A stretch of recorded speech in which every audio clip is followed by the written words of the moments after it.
I'm Ali Toko, the president of the Roundtable, and we are happy to have you take part in today's event. Before we get started, I'd like to take a moment to thank the Roundtable sponsors. You can see their names on our screen. We are very fortunate and thankful to have a continued support of such a wonderful group of actively involved sponsors from the industry. I'd also like to take a minute to thank the DEI committee who's put this event together under the leadership of Mithra Warrior. So thank you very much for all the hard work there. Now, a few logistical issues. We're running this event today as a webinar. And while this unfortunately means you won't be able to see the other attendees, it's our most secure way of hosting these online events so you don't get bombed by who knows what. But it doesn't mean that we don't want you to be active participants. And I would encourage you to ask questions of our speakers, which you can do either through the chat function or the Q&A function. So before we kick off today's panel, let me introduce our illustrious panel of speakers. Alphabetical order, of course. Our first is Alec Ehrlich. Alec is the founder and CEO of Per Capita Group, a new financial services company whose mission is to provide those who are substantially neglected by traditional banks and affordable services and tools to enhance their financial well-being. Prior to founding Per Capita in early 2020, he spent 40 years on Wall Street, where he served as a managing director at Goldman, UBS, and Morgan Stanley. He also serves on the national boards of iMentor and Thanks USA, and on the board of directors of ShareGain LLC in the UK. Next, we have Deborah Goldstein, who is the founder of Driven Professionals, an organization devoted to assisting companies in attracting, retaining, and promoting exceptional talent. She has been featured on Bloomberg Surveillance and is a frequent contributor to Forbes and Iris. She is also on the Global Advisory Committee of Impact Leadership 21, the New York City Leadership Council of BIAAG, and the board of directors at Seek Safely. Next up is Kenny King. Kenny is a managing director at BNY Mellon, where he's responsible for managing the global relationship management team for the alternatives division.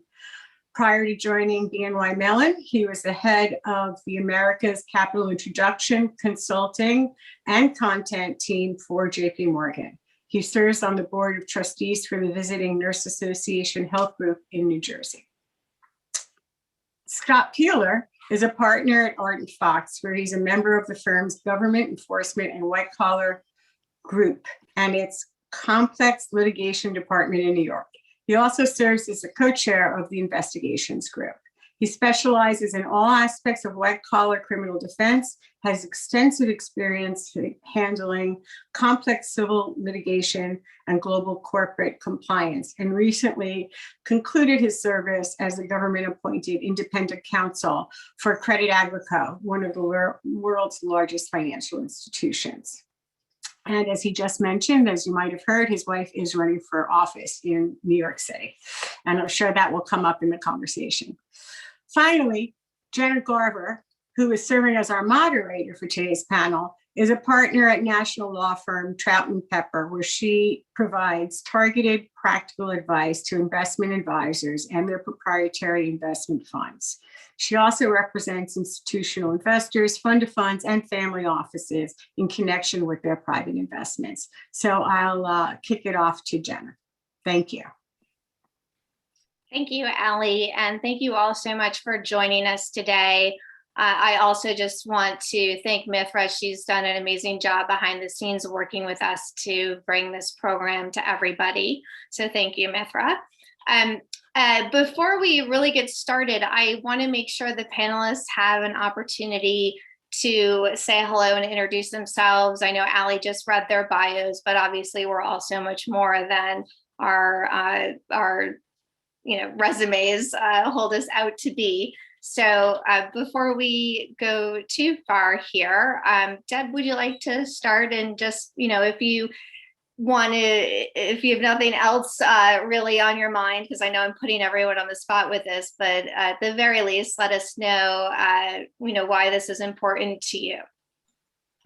Thanks, Jenna. Well, first, I'm excited to be here because Jenna and I are back together again. We've done this a couple of times, and it's always really fun to work with Jenna. And I've been a member of the New York Alternative Investment Roundtable back since 2009, when it was called the New York Hedge Fund Roundtable. So I kind of feel like it's a homecoming.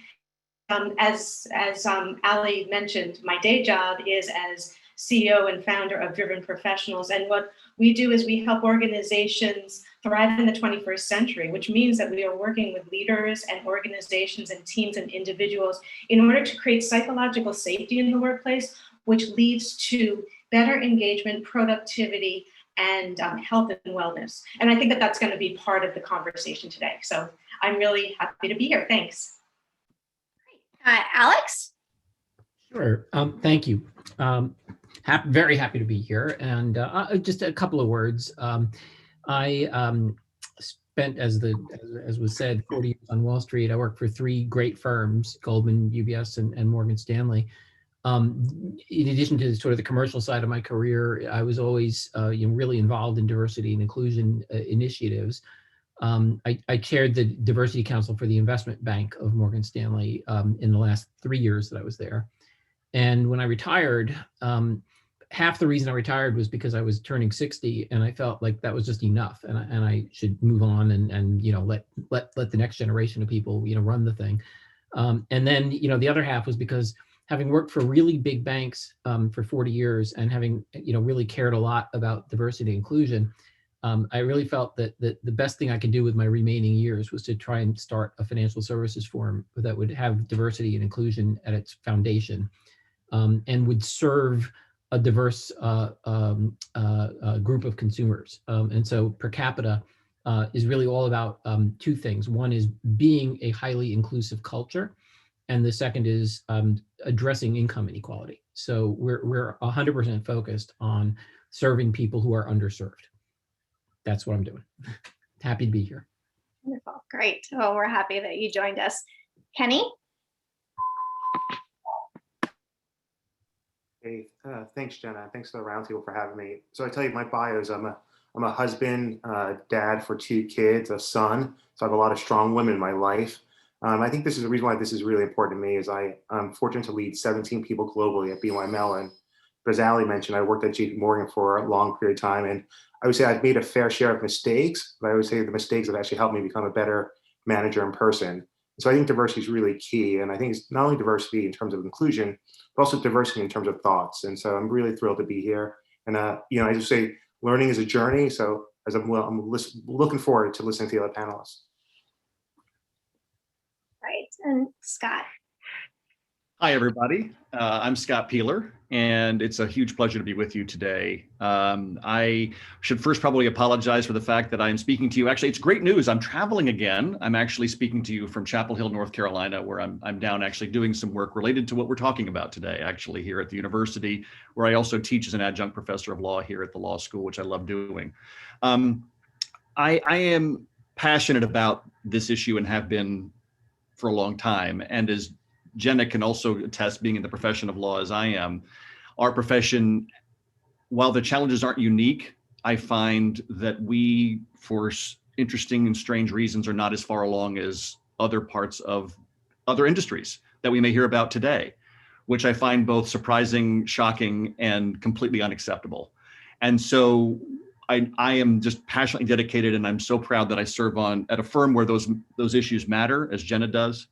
I'm lucky enough to serve on its executive committee, and we are continue to strive to continue to reverse that trend. So I'm thrilled to be here today to talk about that.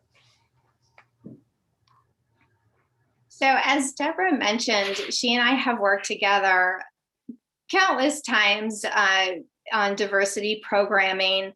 And this is actually our 3rd event in our Men as Allies series. And as with our other diversity events, we continue to learn and refocus our programming as we go to bring you what we think are practical tips for being a good ally, so we can all rise together in our careers and in our personal lives.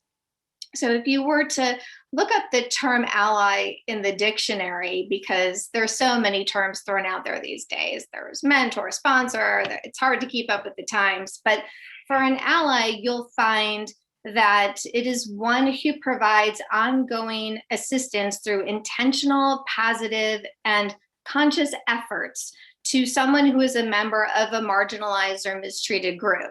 So ally relationships are fundamentally based on trust, consistency, and accountability. So not only is being a good ally the right thing to do from a moral perspective, I'm assuming no one would argue with that, but allies also help create a psychologically safe workplace that ultimately adds to productivity. But what does it take to be a good one? Many of us want to do the right thing, but maybe we don't know how, or like me all the time, we have the best of intentions that completely backfire. And many of us feel like we just don't have the power to affect change, or maybe we're not in the right position, or it's too political, can't make waves in our own career, so we're not really useful in the effort. But the other truth is many of us are just trying to survive our own careers. And no matter how successful you are, where you are along the way, you may be facing some of these issues yourself. And it's hard to manage your own career and think about helping others along the way. But in becoming a better ally, we can learn from our own mishaps in the past and help ourselves and others as we go along the way.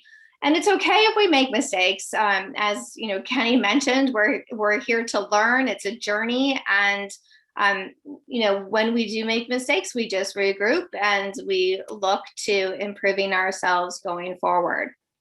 So Deborah and I have built what we hope is a simple recipe for being a better ally. And we'll be walking through our ingredients together today. We have the program overview slide up, which kind of gives you the ingredients list. Our brave panelists will be sharing their personal stories to illustrate these concepts.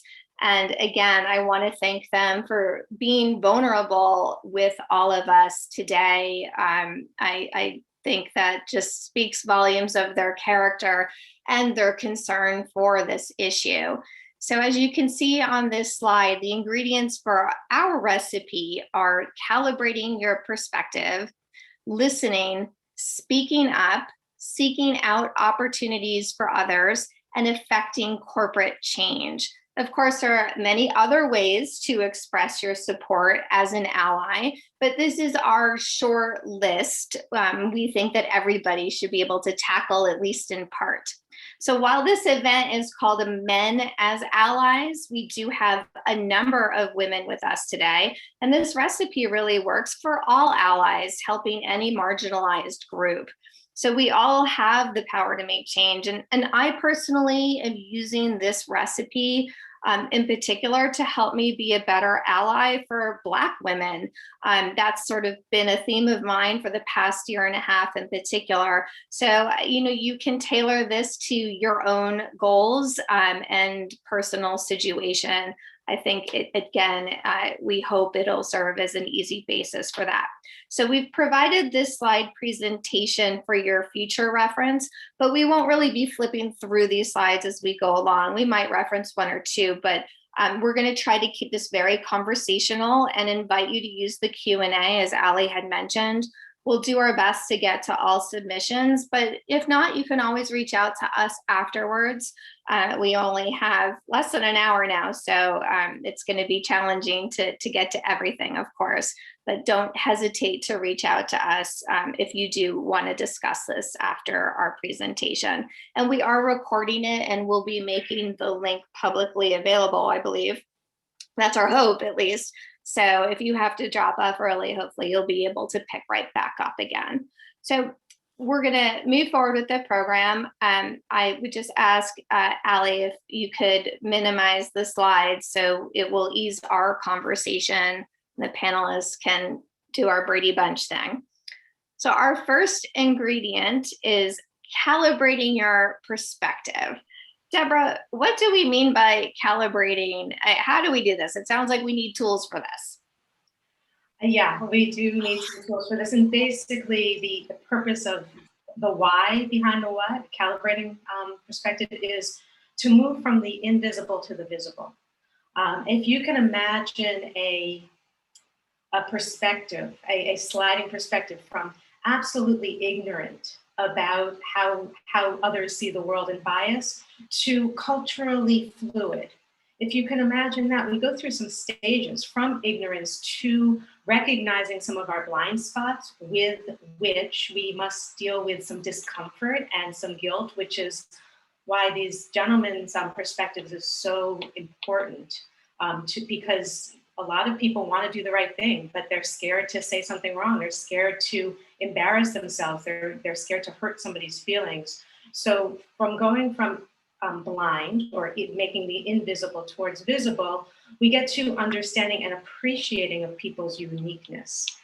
And it's a scary proposition. Kenny said something that I thought of, oh, that's the growth mindset, is when we do make a little bit of an oops, and we all will, it's an opportunity to learn from those mistakes and to grow from them. So that's one tool as I see it. The second tool is self-compassion, being compassionate towards yourself and towards others. Self-compassion and compassion for others has a really interesting yin and yang effect. We cannot be fully empathetic and compassionate to others unless we are for ourselves. And when we make mistakes, as long as we are learning from them and hopefully being vocal about them, we'll be helping the greater good. And then the third piece of the third tool is really starting from where you are.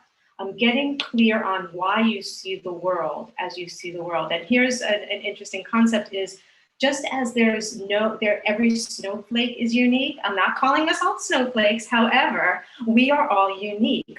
We all see the world in a unique fashion. And I invite you now to maybe close your eyes and imagine a couple of things. First, think back of where you were born.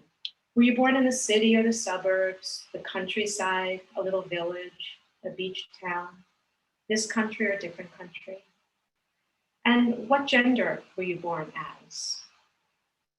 And then when did you grow up? Was the TV invented? Was a VCR the hot way of consuming media? Or is Netflix your go-to? Was there always abundant food on your table, or did you experience hunger? Did you grow up in a safe neighborhood, in a safe home? What did a traditional holiday table look like? What are you celebrating this weekend? Is it matzo ball soup? Or is it getting ready for an Easter lamb or a ham? Or are you celebrating a colors festival in India? How do you celebrate your weddings? So and you can open your eyes now. All of these indicate or are examples of what I call as our unique terroir. And Britt, if you would flash the vineyard picture, I like to compare our terroir to grape growing. So I love wine, and I make everything accessible to wine analogies. So, and this is a really great tip for when you start to go to cocktail parties again. You can talk about terroir. And basically what it is every vineyard that grows grapes has its own terroir. In other words, it has its own unique profile of how much rain it gets, how much sunshine it gets, the altitude that the grapes are grown at. Are the grapes grown on the valley floor or the mountainside? And all of this contributes to the uniqueness of that grape.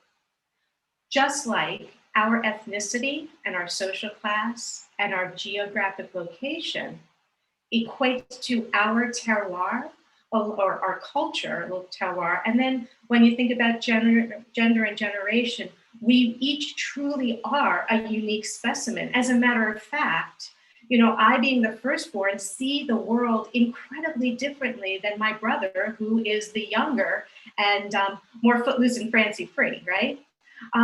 depending on how you grew up within your household, you may have a sibling with special needs. It will affect how you see the world. If you had a traumatic childhood because of maybe parents splitting up or some substance abuse or some physical or emotional abuse, you see the world incredibly differently. Were you an army brat, or are you still living in the same town that you were born in? All of this affects how we see the world, our experiences. And then just like a vineyard, once the grapes are picked from the vineyard, the winemaker has their way with them. You know, we have family norms. And I just want to ask you, because I love this question, who here comes from a normal family? None of us. We all, yeah, Jenna, put your hand down. But we all have family norms. Some families, you know, they know to sleep in on Sunday, and others, they're up at the crack of dawn to go running. People eat olives from a jar, or, you know, they put the olives into a little finger bowl and they use little forks. Some people have pizza for breakfast, where others are, you know, bound to the bacon and eggs. And so all of this equates to how we each see the world, which means that every time I walk out and interact with somebody who is weird because they don't have my norms, I make judgments about them. So just like I look at the world through unique eyes, everybody looking at me is making assumptions about me because of what they know about what I appear as. So that's really, that's the definition really of bias. And bias, that word has been stigmatized. Friends, if you have a brain, you have bias. It's how we see the world. And if we can accept that and start to look at ways that we see the world that is not actually, that's in our eyes, but not actually the reality, we have just taken a great step towards acknowledging our bias. And I must say that in this day and age, you know, we talk about unconscious bias. I'd like to suggest that actually at this time, it's unchecked bias when we are not taking responsibility for the bias that we have.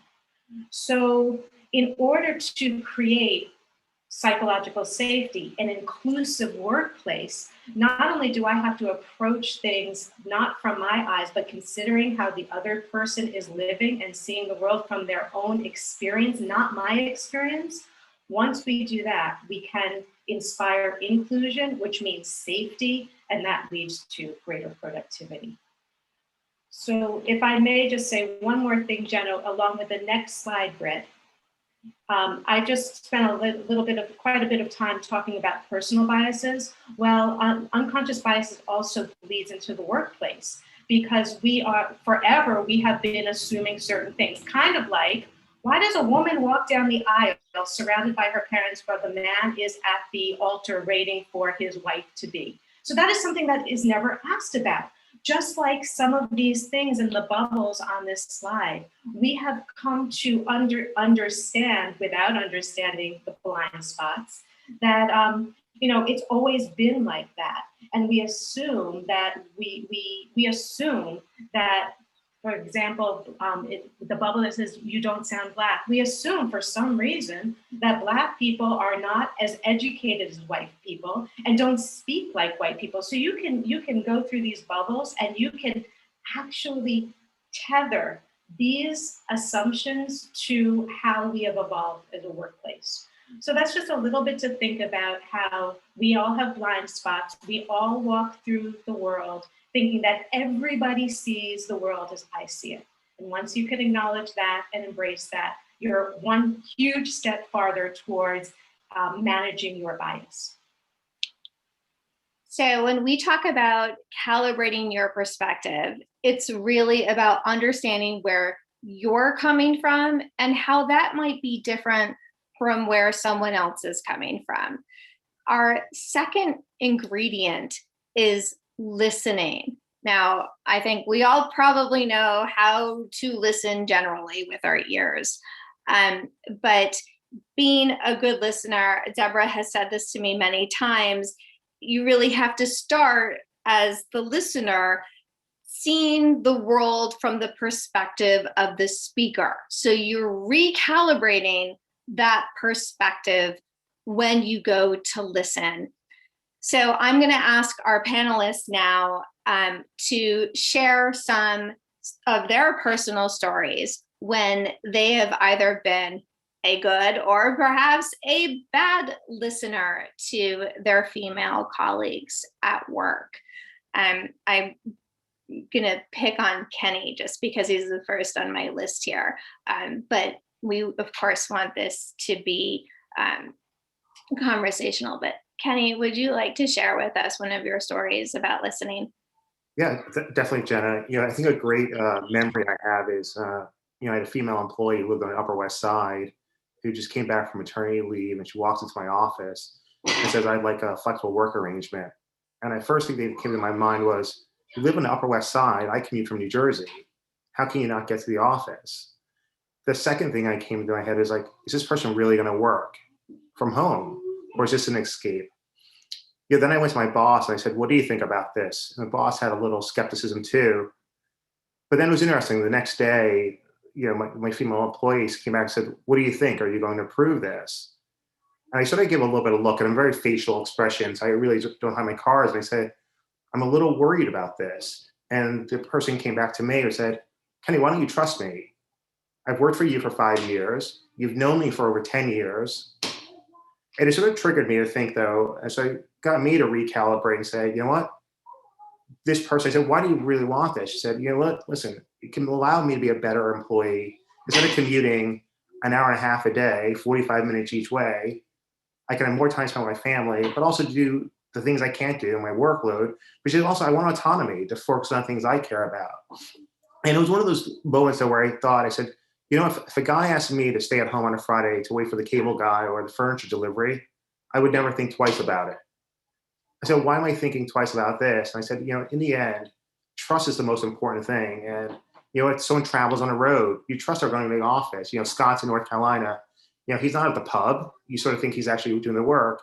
And I said, I should have that same standard. And I would say, I think it was one of those moments where in the beginning, I didn't listen well, but I think it was one of the best decisions I've made in my career because I said, one, to be able to get the loyalty from that person was great, but also be able to take the journey with them as a person had another kid.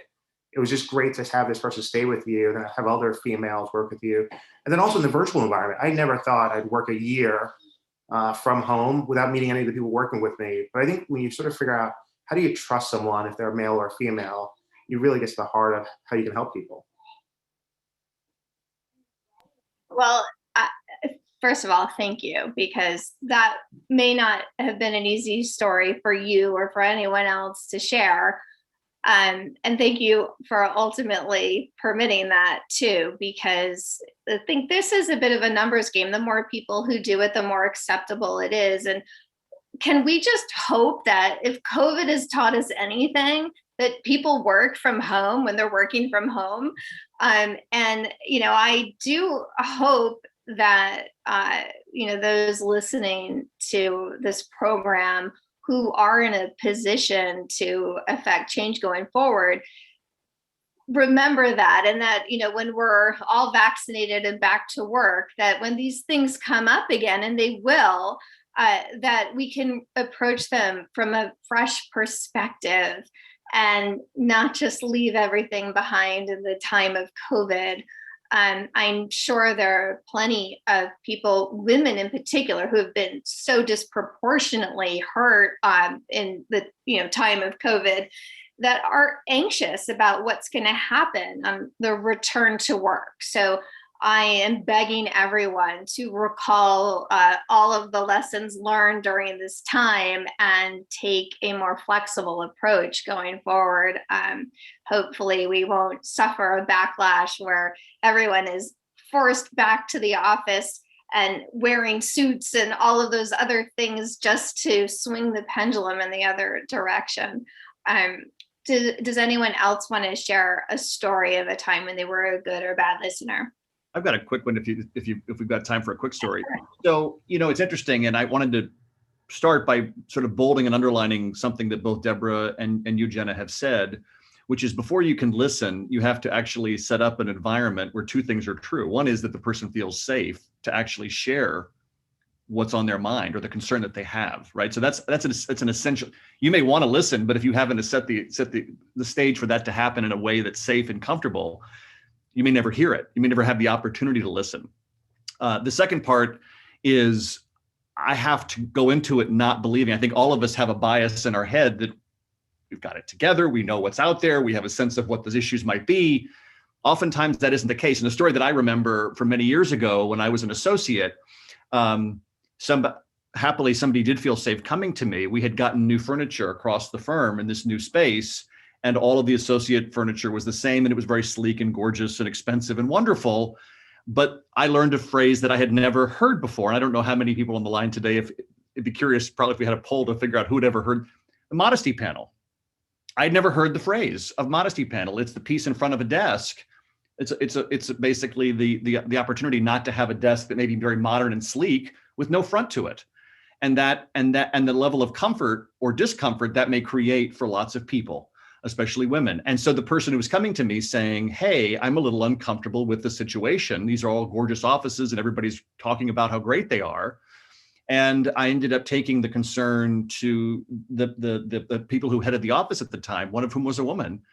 And neither of those two individuals thought the issue was worthy of anything. And it took a lot of us constantly focusing on, hey, this is an issue that's affecting a lot of people. There's a simple fix to this issue. And it needs to be done not just for the simple fact of putting a modesty panel on, but recognizing the need to have comfort and be comfortable in your space and to value someone and what they're dealing with. It's not just the simple act of the board. And it came up again more recently as later we've moved again several times, but now we have these beautiful glass walls. And I think, while a lot of firms will say, well, we have a mother's room where people can nurse, and there you go, we're good. Again, when you talk about comfort, so again, what we offered was the opportunity for people who needed it to have frosted glass. So again, that they could be comfortable to the extent they needed to do that in their office and feel comfortable. And again, I think these things matter. It's beyond just the simple act. It's actually, what are you communicating to people in your family, your work family? Those are really excellent points there. I can tell you that I often get feedback from my female colleagues about the breast pump situation. And that is for reals, no kidding, and something that could easily be addressed. So I'm going to let Deborah just pipe up on a few points on listening before we move forward, because I know that, as always, this goes too quickly. So Deborah. Thanks. Scott brought up really great examples from an organizational level. I did want to mention on a personal level that listening is not simply active listening. It's not reflecting back. It is actually listening not through my ears, but through the eyes of the person speaking. And I had the opportunity last week, to coach a woman. She's an African-American woman, and she was sharing with me a struggle that she was having. And I wanted to show empathy and compassion for her. So I made a comparison with an experience I had. And as usual, I always ask for feedback. And the feedback that she gave me was, no, you didn't understand what I was saying.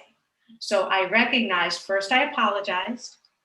I recognized, thank you for bringing this up. I was listening to you through my history, not through yours. So I wanted to be vulnerable, share that, because here I am, the expert, and I am thankfully being corrected, because this makes me a better listener going forward. And once again, I'll just mention that I always ask, I take the line from Robin DiAngelo from White Fragility. I don't ask if I want feedback. It's when I need feedback, how will I want it? It's not an if, it's a when. Right. You want to add something, Jenna? Please. I'll try and be brief, but three things, but I'll try and make them all short. Number one,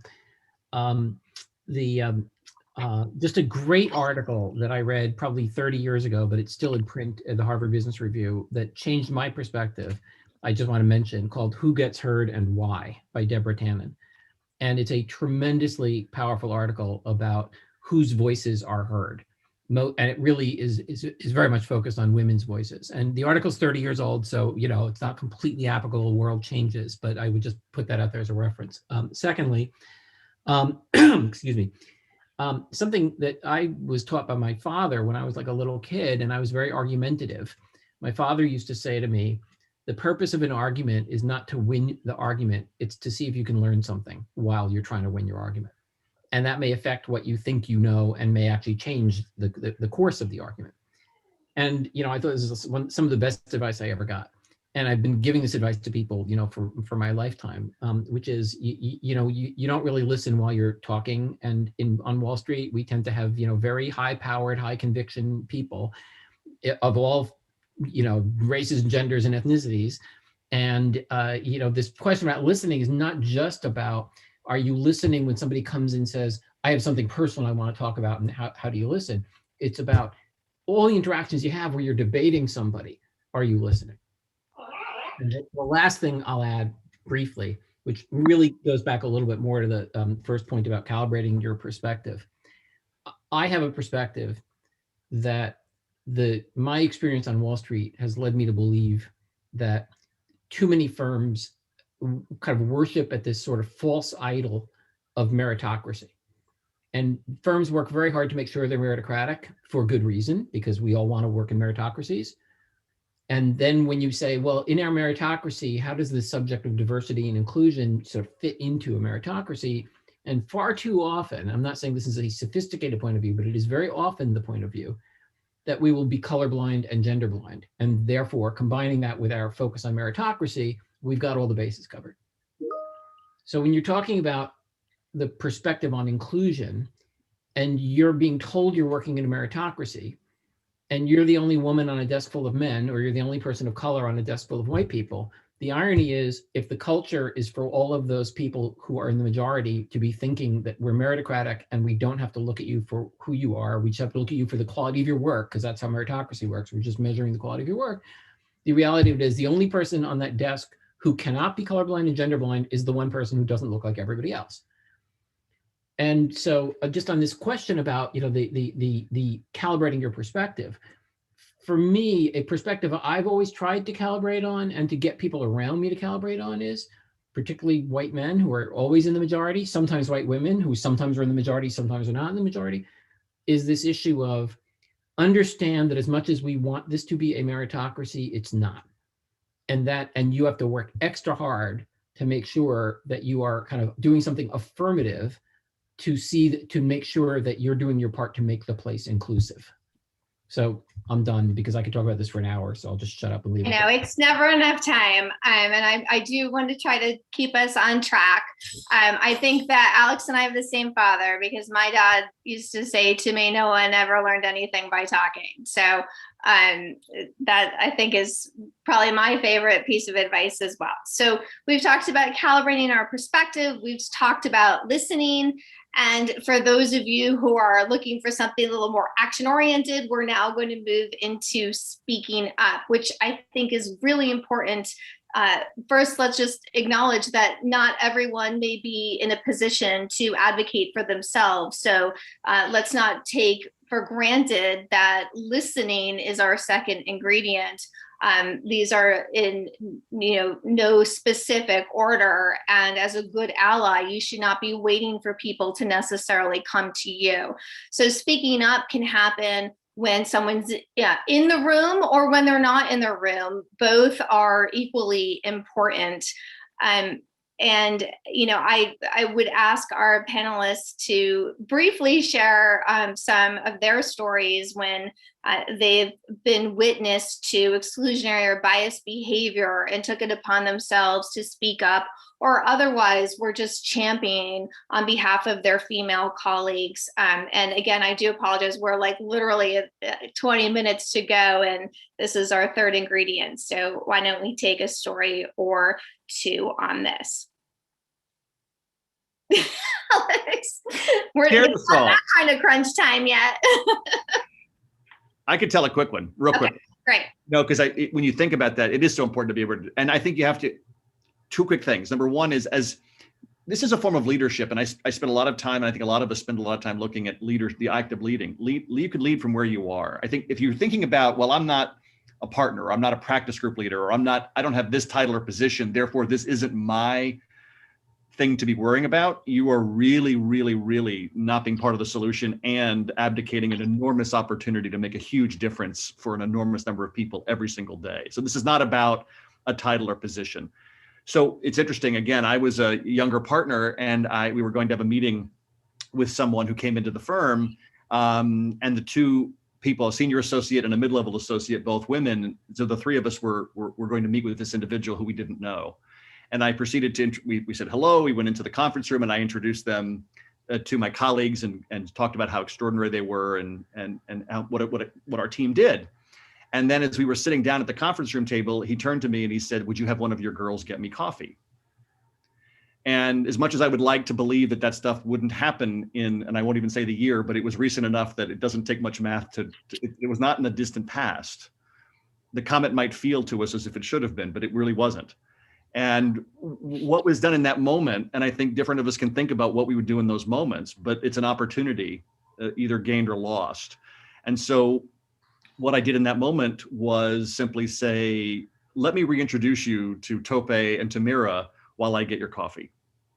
And I think that was important, not only in that moment, but I know what it meant to Tope, and I know what it meant to Mira, and I know what that meant to our relationship. And I think those are the opportunities. The speaking up can be small, medium, or large. And the important thing is when your moment is there, don't lose it.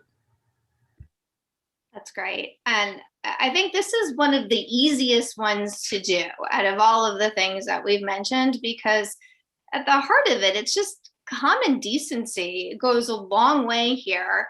And, just being courteous of others in a personal setting. If you witness somebody being interrupted constantly, I'm sure you would be able to find a respectful way to address that situation. If perhaps you were at dinner with a group of friends, I understand that in the workplace, there's an added layer of complexity with politics and, of course, personal career trajectory. But we need to, especially as leaders, bring the humanity back in the workplace, and the decorum, I think, will help soothe over a lot of those types of issues. There's so many resources on how to respectfully address situations like interruptions in particular. There's so much out there on that. But on the positive, it does wonders just to mention someone's name when they're not in the room, keep them present, like somebody's post on LinkedIn. It sounds so silly, but you are championing for them. Does anyone have anything quick to say on this before we move on to our next ingredient? Jen, I was going to say, I think speaking up's a little bit harder though, especially if you don't feel comfortable, right? So if you're on a trading desk, Alex, thinking about you at Morgan Stanley, you're in the middle of the trading desk and someone says, "Hey, why is that person leaving work early? Why are they leaving at 3:30? Or they're in a meeting, they miss a meeting." It's so easy for you to remain silent. And so I think speaking up is actually take some courage, because you're gonna put yourself out there a little bit. I agree with you that it's the right thing to do, but I actually think the reason why we are here, when you think about the political situation last year, how often was a negative comment made and someone just kept silence? And so I would definitely say, I think it's something we all need to work on, because these little small comments make a huge difference. And I think that's a great point. And I think that for the sake of time, we could have another whole discussion, our discussion about what Kenny just said. I would suggest perhaps to choose some battles that feel comfortable for you. Scott had said, lead from where you are. So when the example of being cut off, interrupted, if Jenna were interrupted and we were in a room full of people, any of us could, with our curiosity, say, "Oh, wait a second, Scott, I want to hear what Jenna is going to say." So if you can employ curiosity often, and I know, Kenny, that what you've just mentioned is something that's totally different, and I respect that, but often when there's an interruption or something that is unbeknownst to somebody, just employing curiosity is a wonderful way to speak up. And sometimes it isn't just interruptions, it's the battle of the eyeballs. I can be in a conference room and I'm noticing that the eyeballs are directed toward me and not to some of my colleagues. And the opportunity to redirect, when you being aware of that, the battle of the eyeballs, and when it's too focused in one place, especially when they look like me, the opportunity to redirect that conversation can be done so simply, but you have to do it. Yep, I have so much I could say on that one. But I just to Kenny's point too, if you don't feel comfortable being confrontational in those situations, there's still so much if you happen to be a passive aggressive person and you don't want to work on that right now, that's why you should remember there are things that you can do that are positive, so additive and not corrective. And by saying, have you seen so-and-so's thingamabobber? There are things that you can do to speak up that are non-confrontational. So there's something for everybody here. So we're going to move on now to our next ingredient, which is seeking opportunities to rise together. I'm very focused on this one, and especially for women who want to support other women. This is excellent. I have found that, especially in the more senior ranks where there are very few women, the same women tend to be asked to do certain things as the woman, and making sure that there's a seat at the table for somebody else or giving your seat to somebody else. The ways that I have focused on it is if someone asks me to speak at an event, I make sure that the other panels are equally balanced or representative, or if someone asks me to be on a committee or a board, I'm going to make sure somebody else comes along with me. It's not just going to be a me thing. So that's how I'm doing it. I'm curious how our panelists have found ways to either seek or create opportunities for their female colleagues so they can shine too. Kenny, do you have a story on this? I'm just picking on you, but does anyone have a quick story? So we only have a few minutes to focus on this particular ingredient. Hey, Jen, I think your point about rising up, there's so many little things we can do. I mean, a great example is last week, there was someone who helped me out with the extra mile, who works in Ireland, a junior person. And I said, make sure you keep your aspirations high.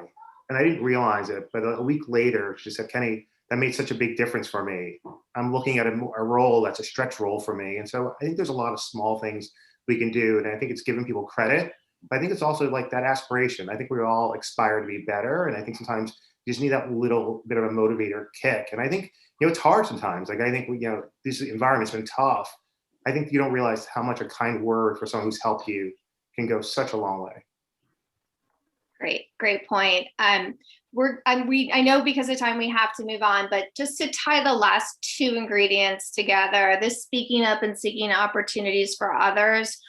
I cannot stress enough, if you have a seat at the table and can advocate for a woman to be compensated appropriately and in line with her male counterparts, if you can help someone be promoted, that is everything. I mean, the reality is that is everything. Being compensated, being promoted, getting credit where it's due. When someone is not in the room, be that advocate for them. You can do two birds with one stone. Everyone's going to rise together on that for sure. So we're going to move on now to affecting corporate change. This one in particular is very different than the others. For those of you who might be more junior in our audience, you might think, how could I affect corporate change? By no means is this meant to be a conversation exclusive to senior management. I think we can all agree now that the standard has become for firms to have some sort of diversity and inclusion programming. I think programs in general have gotten mixed reviews over the decades, early days with mentoring programs, and some have been successful and some have not. But generally speaking, most corporations have something to point to for accountability, if nothing else. But I think we really are we need to see more than that, of course. And I think the standard is becoming more than that, and we're focusing more on corporate culture and fostering this sense of belonging. And as Deborah advocates for a psychologically safe workplace, especially in the events that we've had in the past year or so in particular. And I think, Alex has just had a real rich history focusing on this ingredient in particular. And I would love to ask Alex, how can management set the tone for an inclusive culture? Unmute yourself, Alex, please. Sorry, I thought I had hit it.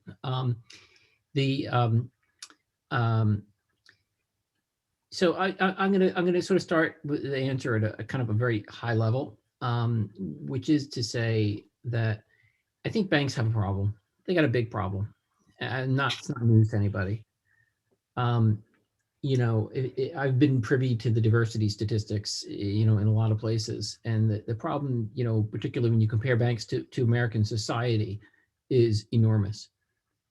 And, as long as banks continue to measure their progress by comparing themselves to each other and to themselves, each other meaning, what do my competitors look like? And to myself, meaning, am I making progress? Am I 5% better? Am I 10% better? Banks may never achieve the goal of the kind of inclusiveness that they say they want. And the reason is because while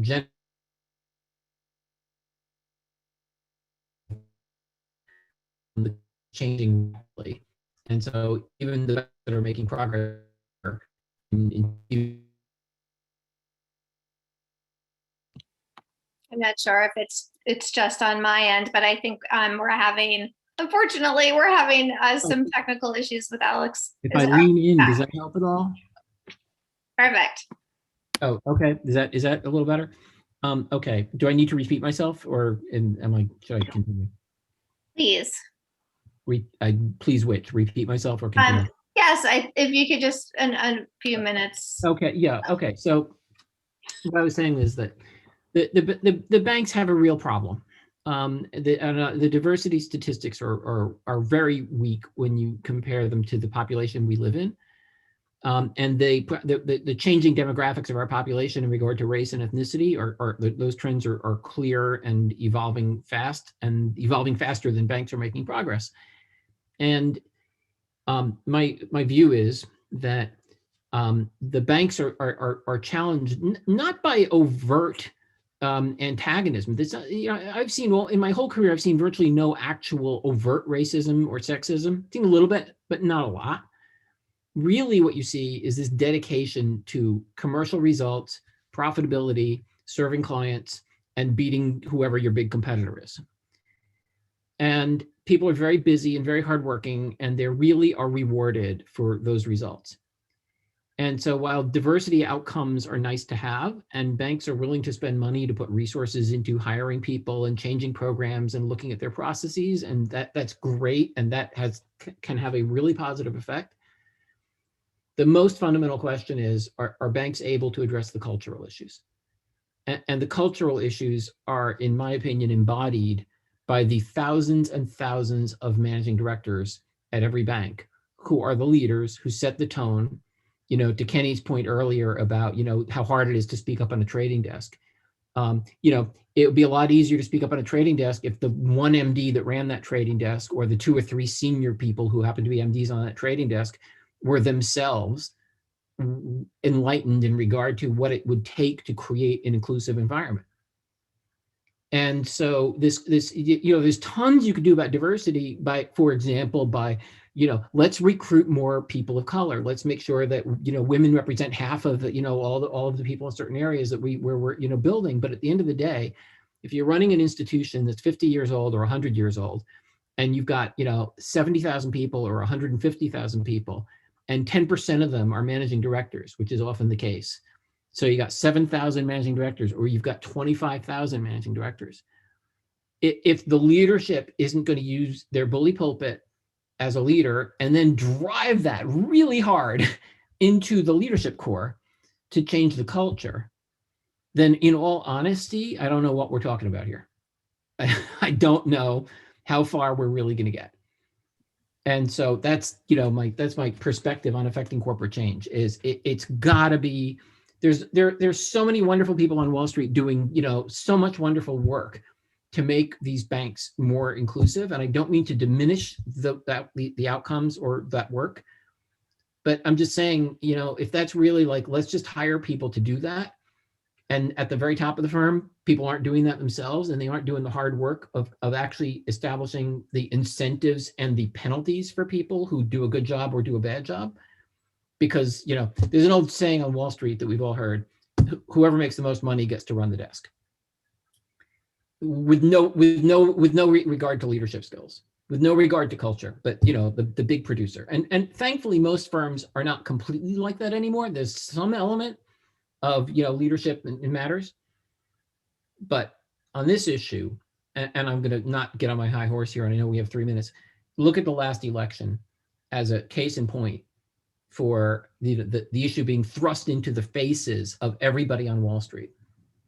And I'm not going to be political about it, but to say that it's fine when racism is an issue in an election, and you're trying to say we want everybody to feel included, we want everybody to feel this is a safe space, we want everybody to come to work, bring their whole selves to work feeling like they work here, but you're not doing something directly and aggressively about people who are espousing racism or supporting racism. What is that? What does that say? I'm done. I'll put myself on mute. Drop the mic there.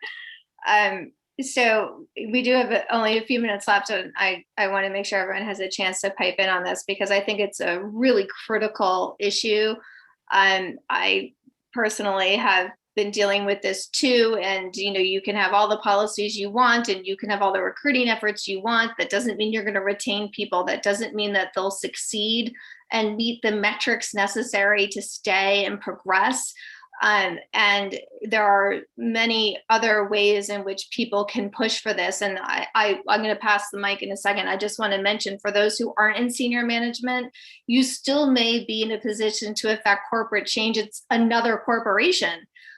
For example, people who are looking to hire outside counsel, they can pick and choose which firm they hire, and in particular, which attorney at the firm they're going to hire and support, even if they can't affect their own policies or corporate culture. So think broadly in the application of that last ingredient. I think Scott's busting at the seams, so I'll let him talk for a second and then move on to Kenny and wrap up with Deborah for final thoughts.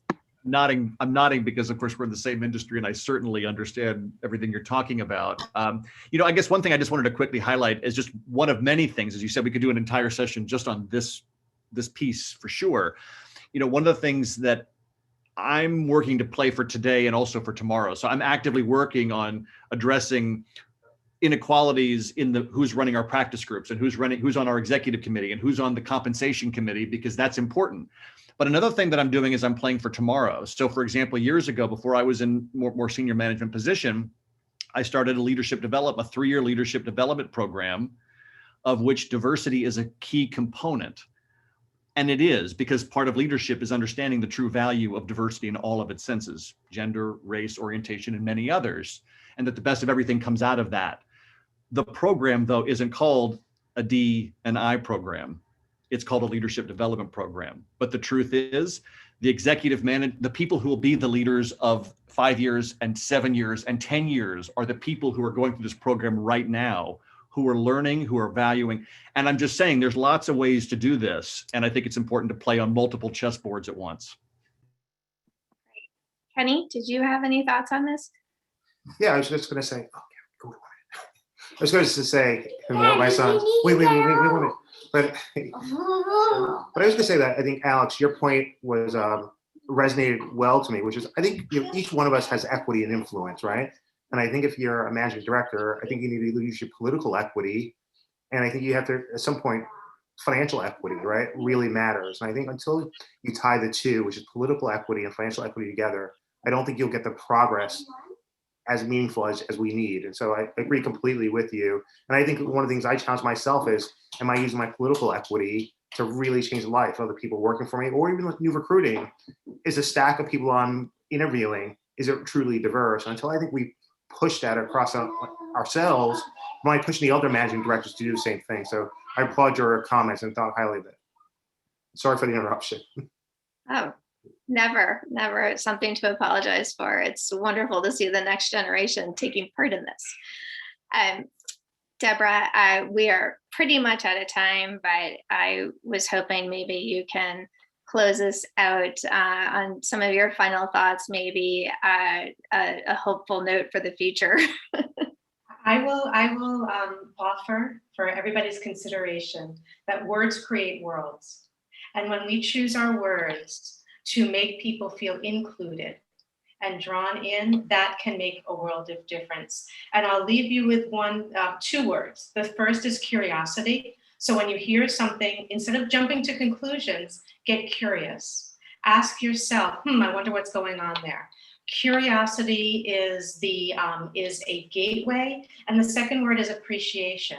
Instead of judging Scott's background because it looks it looks a little bit funny, he explained it at the beginning, but to appreciate something about it, that again, in the brain, it brings your attention up to the prefrontal cortex. We cannot be judgmental and appreciative at the same time.